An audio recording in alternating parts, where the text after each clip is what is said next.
Hey, deserving listeners, it's time to continue watching 90 Day Fiancé. My name is Dr. Kirk Honda. I'm a therapist and a professor, and I like to watch reality television and react to it. Let's watch. So there's a lot going on, this coronavirus and all this, and I don't know what to continue to expect. Like, it's getting crazy right now.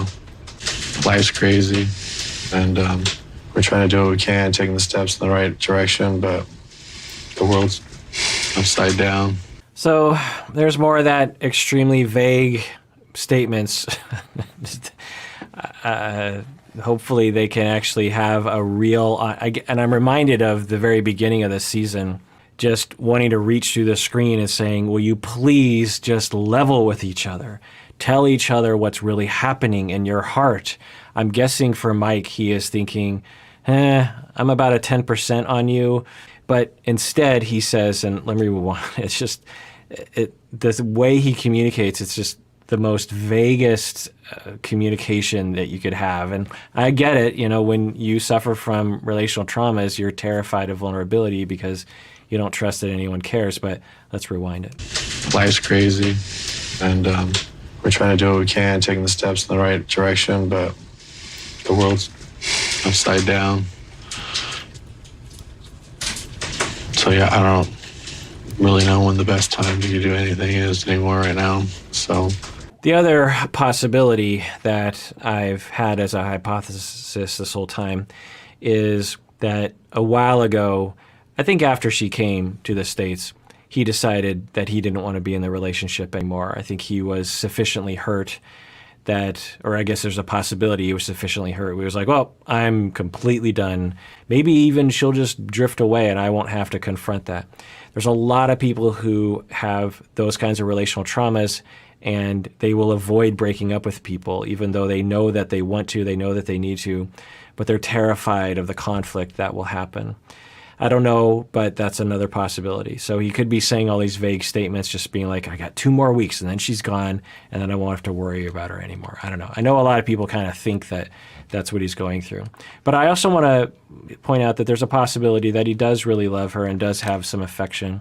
He's just so walled up, and she gets pretty walled up too sometimes, that it's just hard to know what's going on inside of him.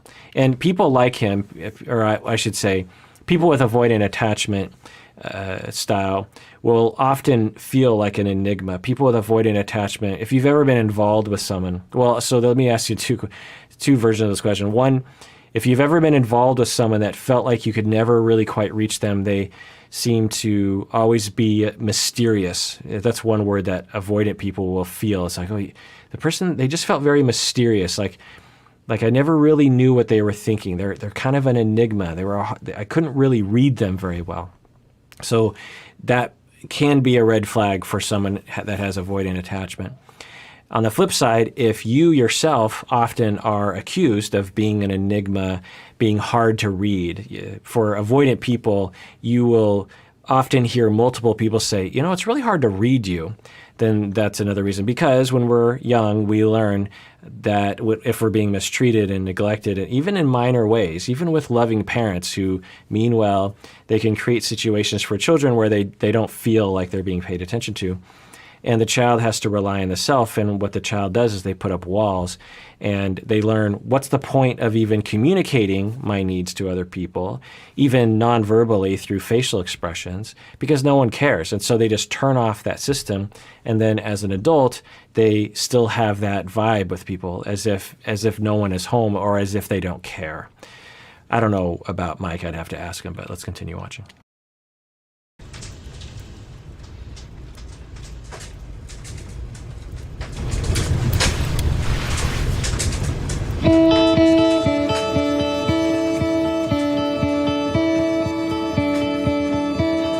Okay, that was unexpected. That well, what is he doing? I wonder what's going on in his mind right now. Is he saying, I love you and I want to, things have been really great. Let's see if he adds anything to this. The other thing that I was wondering about is, as he, or really as the two of them deal with the fact that she's about to leave, and the little bit of affection that they do have for each other, or however level of affection they do have for each other, they're worried about losing that they would actually be nicer to each other and more vulnerable and more clingy to each other because they're about to lose each other. And I wonder if this is along those lines. So this is interesting. I did not, this is the twist of the season. I did not see this coming. Maybe you ask me. Will you be my fiancé again? Can we start from the scratch? Huh? Like we forget everything, you're not gonna remember Kiev to me anymore. What? So, not the most romantic proposal of all time.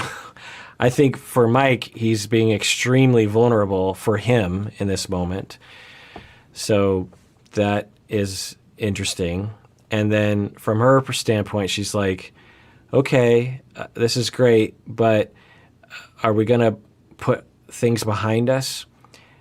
Now, I think what would be in her best interest if she wants to get married, and I think she does, she should take the ring and thank him and say, I really appreciate this.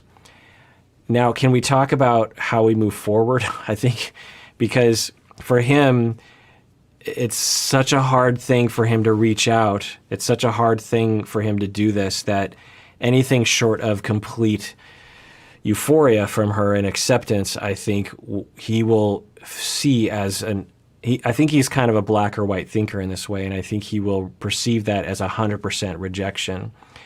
And another reason why he should never be vulnerable and never be never pursuing of her. So given how he's reacting to this, I worry about it. I will say that before this last little bit, as he was putting out the ring, because I've been pulling for this couple. I know a lot of people aren't, but I don't know why, but I have been. And I was thinking, okay, maybe she'll take the ring, and this will be the beginning of the rest of their lives, and they can actually have a good time together. You know, it sounds like they've maybe made a lot of adjustments in the time that they've had, and they don't seem to be fighting about the beer and the carrots anymore. So maybe this is the beginning of a great thing. But then because she asks these questions, and you say, like, why did she do that? She wanted the ring. Why did she start asking difficult questions that he should be able to answer those questions. He should be able to say, yeah, I want to start from scratch, honey. Let's start from scratch. I mean, you can say that. So then why would he be resisting that question? She's like, can we start from the beginning? Can we start from scratch? And he's just like, maybe he's thinking, well, yeah, but I don't want to forget what you've done to me because I don't want that to happen again. I don't want you to forget what you've done to me. Maybe that's what he's thinking. I don't know. Let's watch. You're like ruining the whole thing. It's important for me to know that you forgave me. What? Yeah, so this is really sad that he built up all that courage and vulnerability, and he reaches out, and he has the ring, and he says, but he did it in such a, I don't know. He's like, yeah, here you go. And she's like, can you ask me again? And he says, let's rewind that and watch it, because what's going on in his mind? Because on one hand, that's a huge gesture. We all understand how huge of a gesture that is for him, given the history of this relationship. And then she says, can you ask? And the look on his face, I just have to assume it's this terror of being vulnerable. And he's just like, please just take the ring, and can we just be in a relationship? I don't want to go into scary, vulnerable space. The other possibility is that he's extremely ambivalent about giving her the ring in the first place. And he's just like, look, just take the ring. I don't know. I don't even know if I want to give you the ring. Like, I don't know if that's what's going on. Let's rewind that, because I think this is key. A lot is happening here. Let's watch. Maybe you ask me. Will you be my fiancé again? Okay, I think he asked that question in a pretty loving-ish way. Not a pretty loving-ish way. Sufficiently vulnerable and loving for him. So I take back what I said earlier.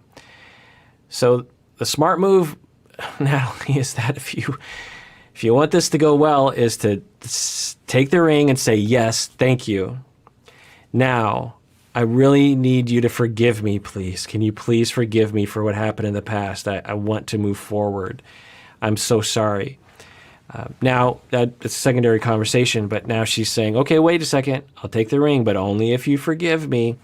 And maybe he's interpreting that as, so I need to never complain about what, I don't know, maybe he feels like that's asking too much or something. I don't know. Let's watch. Like we forget everything, you're not gonna remember Kiev to me anymore.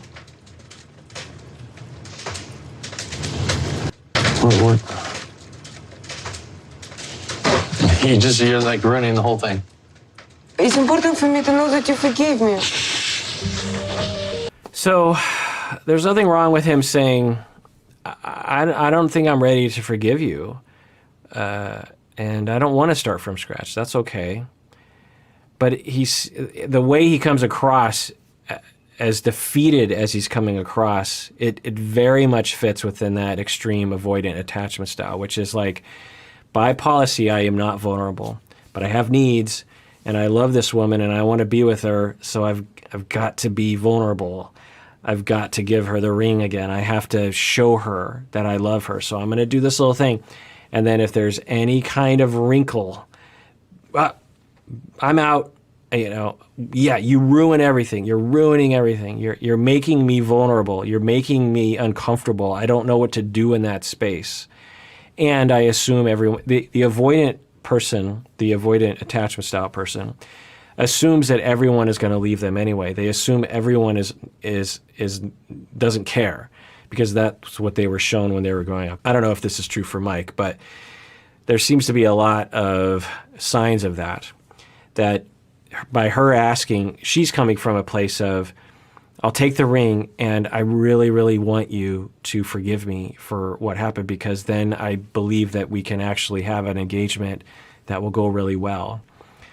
That's probably where she's coming from, I think. But that's not what he hears. What he hears is, I'm being vulnerable and I'm giving you the ring and you're just not accepting it. You're not taking the ring. You're doing it again. And you're making me feel like you don't care, and you're neglecting me. And so my policy, whenever there's any question mark, is I run. I pull the ring back and I say, there you go, we're done. This is over.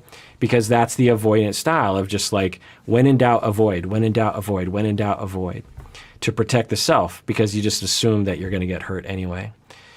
So this is very sad. It's just, why didn't they just go back to the couples therapist? Why? Things were going so well, or at least that therapist was really good. And I could see how if they went to more sessions, especially having these kinds of conversations, how like if the therapist was there, they would see this reaction from, even if it wasn't necessarily the ring, but some other kind of vulnerability that he's handing over. And the therapist could say, hey, Mike, what are you feeling right now? What's going on? Tell me what's going on. Well, I don't know. I'm just so frustrated. Okay, you're frustrated. Tell me more.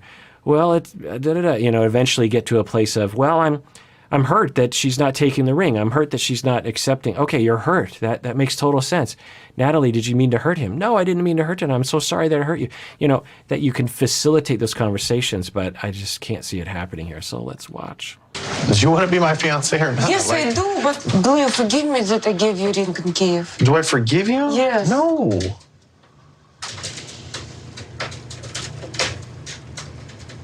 Honestly, all this time I felt like Kiev situation waving us at us. I was trying to start from clean page. Okay, so he says, no, I don't forgive you for what happened when you threw the ring back. That's okay. Maybe there's a road to forgiveness in couples therapy. That's okay for him to have that. It's okay for him to say, like, look, I want to get engaged, but I'm still not over what happened. And maybe his way of saying, look, I don't want you, please don't ever do something like that again. Maybe his way of communicating that wish of just like, please don't ever do that to me again, is to say, I don't forgive you for what you did, as a way of emphasizing what you did was a very big deal. So maybe that's what he's saying. I suspect that's what he's saying. And this is very important. Well, I'm asking you, will you be my fiance again? Yes. Okay, so what are you bringing up key for? Say yes, put your hand out. Okay, all right, okay. So I don't know if they're a great couple, but I am kind of pulling for them. I don't know if it's just, my hope for love in the world and all the darkness and the hatred to see love as a good thing, right? Brings a tear to my eye a little bit. And so, okay, maybe maybe they'll live happily ever after. Maybe we have to wait and watch another season of them to find out if they live happily ever after, because I think we're at the closing in on the end of this season. But this is a pretty interesting twist. You know what would really be a twist is if they actually got married next week. So let's watch. Kiss? Oy vey. Michael, kiss me. Cost you $1. You got $1? I'm just so happy because this ring means a lot for me. It feels like I got a key from Michael's heart again, back, and he trusts me, which is good. So one narrative, one story is that the two of them had a foundation of love that, saw them through the tough times. And that when she came out to the States, there was a huge adjustment, not only in culture and moving and being away from her family and friends, but also when we have this notion, and rom-coms kind of give us this wrong impression that once you find your love, it's fine. But it usually isn't. In fact, I would say it's universally not. Every transition that a relationship goes through, there are pros and cons. Like when you move in together, there's a lot of wonderful things about moving in with someone.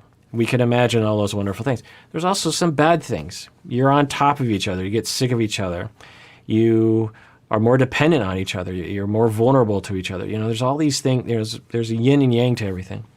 And so it's possible one story is that they end up in a good enough relationship in the future with Dave's help, since he lives nearby.